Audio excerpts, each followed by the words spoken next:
নমস্কার। জয়@নেচার চ্যানেলে আমার সকল দর্শক, সকল প্রিয় বন্ধুকে জানাই সাদর আমন্ত্রণ। আজ আমি চলে এসেছি একটা ধান্য গবেষণা কেন্দ্রে। সেখানকার পারিপার্শ্বিক জীব বৈচিত্র্যময় পরিবেশকে তুলে ধরছি, আর তার সাথে বলছি প্রাচীন ভারতবর্ষের তথা বাংলার বেশ কিছু ঐতিহ্যবাহী ধানের কথা, যা কালের স্রোতে আজ অবলুপ্ত হয়ে গেছে। হোয়াইট ইগ্রেট জাতের সাদা সারস পাখিটি তার খাবার সংগ্রহে ব্যস্ত। আমি চললাম রাইস রিসার্চ সেন্টারের ভেতরে। সামনে দেখতে পাচ্ছ rice research centre, Chinsurah, Hooghly. স্থাপিত হয়েছে, লেখা রয়েছে 1932 সালে। এখানে আজকাল শুধু ধানই নয়, বিভিন্ন প্রকার শীতকালীন শাকসবজি বা শীতের ফসল, যেমন পাকচুই জাতের বাঁধাকপি, ফুলকপি, তারপরে হচ্ছে ব্রকলি, এগুলো কিভাবে গরমের সময় চাষ করা যায় সেই নিয়েও চলছে নিরন্তর গবেষণা। চলো বন্ধুরা, এবার ধীরে ধীরে ভেতরে প্রবেশ করা যাক। ভেতরে ঢুকতে প্রথমে বিস্তীর্ণ এলাকার মধ্যে প্রথমে চোখে পড়ল এই বীজতলাটা। এখন যে বীজ তৈরি করা হচ্ছে সেটা গরমকালে এই ধানটা রোপণ করা হবে। অর্থাৎ 1960-র দশকে সবুজ বিপ্লব শুরু হওয়ার সাথে সাথে এক ফসলি জমিকে তিন ফসলি জমিতে পরিণত করা হয়, সেই নিয়ে গবেষণার মাধ্যমে এই ধরনের ভ্যারাইটির ধান তৈরি করা হয়েছে। এগুলোকে এখন বীজতলায় এই ধানের বীজগুলোকে বড় করা হচ্ছে। এই বীজ থেকে এগুলো যখন বড় হবে তা থেকে বীজ সংগ্রহ করা হবে এবং সেগুলোকে চাষিদের মধ্যে সরবরাহ করা হবে। আমরা যে রত্না, মিনিকিট জাতীয় চাল খাই, সেই যে ধান থেকে এগুলো পাওয়া যায় সেই ধানেরই বীজ। দেখো, এই বীজতলায় জল সরবরাহ করা হচ্ছে। কোনো একটা গভীর নলকূপ থেকে জল এনে এখানে সরবরাহ করা হচ্ছে নালার মাধ্যমে, কারণ এখন বৃষ্টির সময় নয়। বাসমতি চালের নাম আমরা কেনা শুনেছি, শোনা যায় প্রাচীন ভারতে আলেকজান্ডারের সময়ও এই চালের সমান কদর ছিল। ইতিহাস ঘাটলে পাওয়া যায় সুজাতা তার মনস্কামনা পূরণের জন্য ভগবান বুদ্ধকে যে চালের পায়েস অর্পণ করেছিলেন সেটা হচ্ছে কালা নামক চাল। আর এই চালের সাথে আমরা তেমন পরিচিত না হলেও আজও উত্তরপ্রদেশে, উত্তরাখণ্ডে এই ধানের ব্যাপক চাষ হয়। রিসার্চ সেন্টারের মধ্যেই রয়েছে জীববৈচিত্র্যের নানা সমাহার, নানা রঙের, নানা ধরনের প্রজাপতি। সব কিছু আমি একটা ভিডিওতে তুলে ধরতে পারছি না, পরবর্তীকালে অন্য ভিডিওর মাধ্যমে তুলে ধরবো তোমাদের কাছে।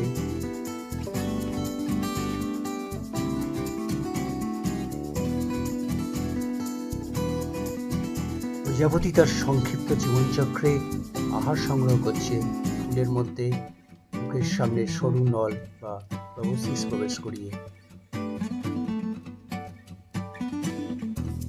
ভিতরের রাস্তায় হাঁটতে হাঁটতে দেখলাম বাঁদিকে চোখে পড়লো একটা ছোট ঘর। আসলে এটা কোনো ঘর নয়, এটা হচ্ছে একটা আলোক ফাঁদ বা লাইট ট্র্যাপ। কীটনাশক ব্যবহার না করে ধানের ক্ষতিকারক পতঙ্গদের জৈবিকভাবে নিয়ন্ত্রণ করার পদ্ধতি হলো এই আলোক ফাঁদ। এর ভেতরে একটা উচ্চ ওয়াটের আলো আছে এবং তলায় জলপাত্র আছে। রাতে যখন এই আলোটা জ্বালানো হয় তখন মাঠ থেকে পোকামাকড় এখানে চলে আসে, এসে তলায় বিশেষ ব্যবস্থার মাধ্যমে একটা ট্র্যাপিং আছে, সেই ট্র্যাপিংয়ে জলের মধ্যে পড়ে যায়। এইটা হচ্ছে একটা জৈবিক নিয়ন্ত্রণ পদ্ধতির উৎকৃষ্টতম উদাহরণ। আবার চলে আসি ইতিহাসের কথায়। ব্রিটিশ আমলে একটা সমীক্ষা অনুযায়ী অবিভক্ত বাংলায় 15,000 ভ্যারাইটির ধান ছিল। তার মধ্যে পশ্চিমবঙ্গে মিলত প্রায় 5,000 ভ্যারাইটি। এগুলোর আর কোনোটাই এখন চাষ হয় না। যোগান মেটাতে উচ্চ ফলনশীল ধানের উপরই এখন আমাদের নির্ভর করতে হয়। 2011 থেকে 20 সাল পর্যন্ত এই দশকটি ছিল জীববৈচিত্র্য দশক বা বায়োডাইভার্সিটি দশক। সেই জীববৈচিত্র্যের এখনও কিছু অবশিষ্ট রয়েছে এই বাংলায়, যেমন জয়নগর অঞ্চলে কনকচুর ধান, বিন্নি ধান, খইয়ের জন্য পাটনাই ধান, ওইঝুরি ধান, ভালো মুড়ি হয় মরিচ শাল, ঝিঙে শাল, ভাষামানিকে ভালো চিড়ে হয় ঝিঙে শাল, কলমা। এছাড়া বীরভূম অঞ্চলের পাড়ু ধানের চাষ খুব জনপ্রিয়। এবার চলে এসেছি হুগলি কৃষি বিজ্ঞান কেন্দ্রে।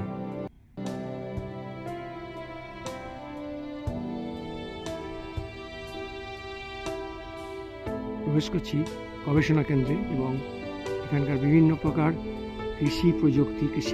কৃষির উপর যে গবেষণা হয় সেই নিয়ে আজকের ভিডিও। কৃষি গবেষণা কেন্দ্রের সামনেই রয়েছে সুন্দর গোলাপের বাগান। প্রত্যেকটি গোলাপ যথেষ্ট বড় এবং প্রচুর সংখ্যায়। কথা বলে জানলাম এই গোলাপ গাছগুলোকে বছরে একবার মাত্র সার দেওয়া হয়, ম্যানুয়ারিং করা হয়। বারবার এই গোলাপ গাছকে ডিস্টার্ব করা হয় না এবং মাটি যতটা সম্ভব শুকনো ড্রাইয়ের উপর রাখতে হয়, কারণ জলের পরিমাণ বেশি হয়ে গেলে গোলাপের শিকড়ের ক্ষতি হয়। গবেষণা কেন্দ্রে গোলাপের বাগানটা আমি ধীরে ধীরে ঘুরিয়ে দেখালাম। দেখো প্রত্যেকটা গোলাপ নিট অ্যান্ড ক্লিন এবং পাপড়িগুলো কত সুন্দর, যে কোনো নামি দামি বাগানের সাথে তুলনা করা যায়।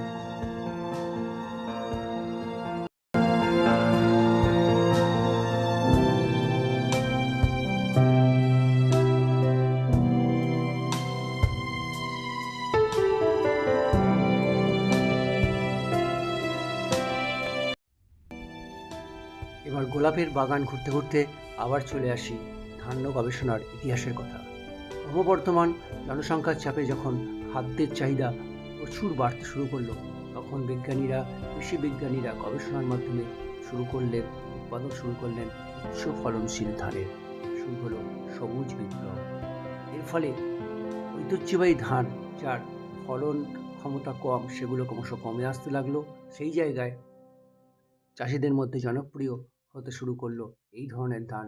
এটা হচ্ছে, আমি জিজ্ঞাসা করে জানলাম, এটা হচ্ছে স্বর্ণ ধান, অর্থাৎ আমরা স্বর্ণ বাসরি ধান, আজকের দিনে ব্যাপক জনপ্রিয়। ঢুকতেই খুব সুন্দর একটা অ্যাকোয়ারিয়াম চোখে পড়লো।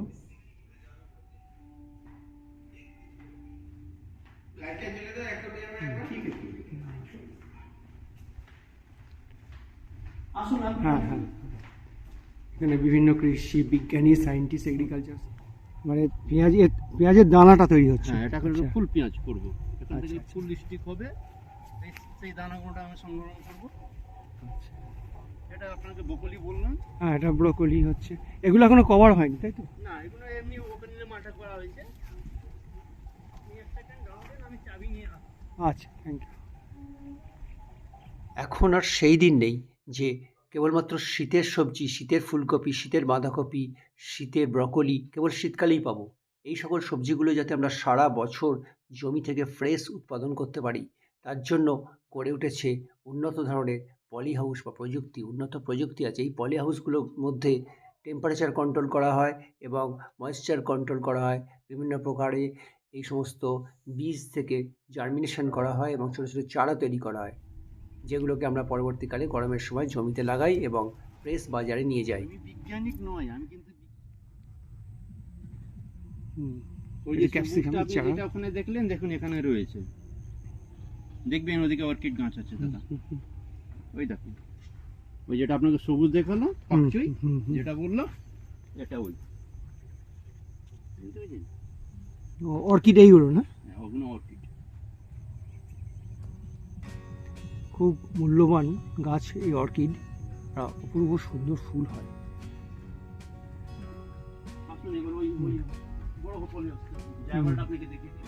রাজেশ ভাই, যিনি এগুলো দেখাশোনা করেন, আমাকে এই পলি হাউসগুলো ঘুরিয়ে ঘুরিয়ে দেখালেন এবং বুঝিয়ে এই দিলেন। পলি হাউসটা আমরা ঘোরা হয়ে গেল। এই যে রয়েছে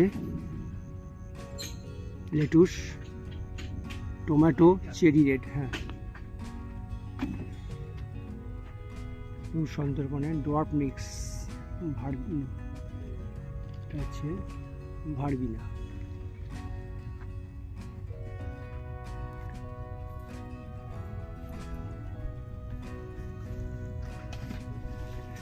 দেখুন কীভাবে পলি হাউস, এটা কিন্তু দরজা সবই প্লাস্টিক দিয়ে তৈরি।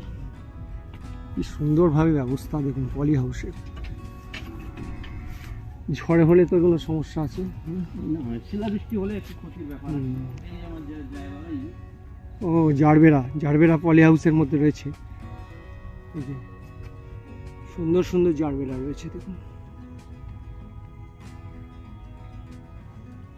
অ্যাটমা sponsored short term research 2022-23, application of bio products in gerbera under protected condition.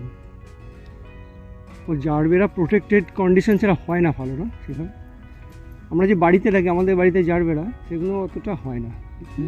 বলে অনেক ট্রিটমেন্ট চলে, এদের আলাদা আলাদা সব ট্রিটমেন্ট হচ্ছে। খুব সুন্দর ফুল, দেখছো কত সুন্দর জারবেরা হয়ে আছে, এই কালারটাই পাওয়া যায় না। আর ছুটির দিন আছে, রাজেশ দা তা সত্ত্বেও আমি অনুরোধ করাতে এই পলি হাউস দেখালেন। এই যে দেখেন, এটা হচ্ছে পলি হাউস, কত সুন্দর পলি হাউস দেখো।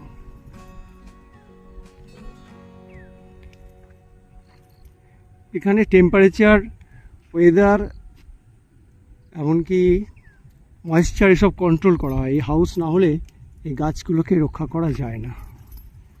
এখানে এক একটা বীজের এক এক রকম জার্মিনেশন টেম্পারেচার, এক এক রকম কন্ডিশন। সেই জন্য রিসার্চে ATM এর funded research, hydroponic models, crop, coriander, পালাক, এই সমস্ত উপর রিসার্চ হয়। তা এই যে আমরা বাজারে এত সুন্দর সুন্দর সবজি দেখি, তার কিন্তু না এলে আমার ধারণাই হতো না যে এত ভালো একটা জায়গায় এত সুন্দরভাবে প্রজেক্টের মাধ্যমে, এই যে রয়েছে ইন্টিগ্রেটেড সিস্টেমের মাধ্যমে জল দেওয়া হচ্ছে। এই কোনো মাটি নেই, শুধু জৈব আছে। ও শুধু মাটি, সয়েল ফ্রি। নারকেলের ছোবা আছে, শুধু নারকেলের ছোবড়া উপরে, কোকোপিটের উপরে এই গাছগুলো তৈরি করা হচ্ছে। এইদিকে দেখুন, এ দেখুন আমার যে সিস্টেম দেখেছিলেন, সেই সিস্টেম, এটাকে বলে ড্রিফট ওয়াটার সিস্টেম। হ্যাঁ, ড্রিফট ওয়াটার সিস্টেমের মাধ্যমে জল দেওয়া হচ্ছে। আর এখানে দেখুন nutrient film technique, NFT model 2, কীভাবে দেখুন অপূর্ব এই জিনিসটা যে তুলে ধরছি। এটা হচ্ছে, এটা কিসের উপর? শুধু ভার্মির উপরে, শুধু কোকোপিটের উপরে এই মডেলে তৈরি করা হয়েছে। এগুলো তো কি সব পালক? সব পালক। এই দেখো, ওটাও পালক চারা, ওটা শুধু কোকোপিট আর ওয়াটার সিস্টেমটা দেখুন শুধু একদম, মানে এইরকম হালকার লাইট আর টেম্পারেচারে এরা ভালো হবে। এখানে রয়েছে কোকোপিট আর ওয়াটার, এই যে কোকোপিট আর ওয়াটার, দেখো কিচ্ছু নেই, শুধু একটা পাতলা একটা প্লাস্টিকের উপরে রাখা। ও শুধু একটা প্লাস্টিকের উপরে এইভাবে সেট করা, এইভাবে তৈরি করেছে। কি সুন্দর দেখো অবস্থা। আর একটা পলি হাউসে যাচ্ছি, এখানে ফুলকপি, বাঁধাকপি এবং পাকচুই জাতের যে বাঁধাকপি, স্যালাড বাঁধাকপি বলে, এছাড়া চেরি টমেটো যেগুলো স্যালাডের জন্য ব্যবহার করা হয়, সেগুলো চারা তৈরি করা হয়ে গেছে। এগুলো গ্রীষ্মকালের জন্য তৈরি করা হয়েছে। গ্রীষ্মকালে জমিতে লাগানো হবে এবং গ্রীষ্মকালেই জমি থেকে তুলে ফ্রেশ বাজারজাত করা হবে। এই প্রযুক্তির মাধ্যমে এখন চারা তৈরি করে কিভাবে পরে আবার জমিতে লাগানো হবে সেটা দেখো। জমির মধ্যে যে ভেলি কাটা আছে মাটি, সেটাকে পুরো প্লাস্টিক দিয়ে কভার করা আছে এবং তার মধ্যে দেখো লাগানো আছে চেরি টমেটো। এই চেরি টমেটোগুলো পরবর্তীকালে গরমের দিনে ফল হবে। এবার দেখো লাইনের পর লাইন কিভাবে প্লাস্টিক কভারিং করা আছে, কারণ হচ্ছে এতে আগাছা হবে না এবং জমির ময়েশ্চার ঠিক থাকবে এবং জমির গুণমান ঠিক থাকবে। তাহলে বন্ধুরা, নিশ্চয়ই তোমরা বুঝতে পেরেছো কিভাবে শীতের শাকসবজি গরমকালে উৎপাদন করা হয় এবং সেগুলো কিভাবে গরমের সময় বাজারজাত করা হয়। যদি ভিডিওটা তোমাদের কাছে ইনফরমেটিভ মনে হয় তাহলে অবশ্যই লাইক, শেয়ার করো। আর যারা নতুন আমার চ্যানেলে দেখছো তারা অবশ্যই চ্যানেলটাকে সাবস্ক্রাইব করে নিও। গবেষণা কেন্দ্র থেকে চলে আসার আগে আবার চোখে পড়লো একটি জীববৈচিত্র্যের সুন্দর নিদর্শন। এতক্ষণ পর্যন্ত ভিডিওটি দেখার জন্য সকলকে অনেক অনেক ভালোবাসা, শুভেচ্ছা। স্টে ফিট, ভালো থাকবেন। দেখা হবে পরবর্তী কোনো ভিডিওতে, পরবর্তী কোনো স্থানে। Bye bye.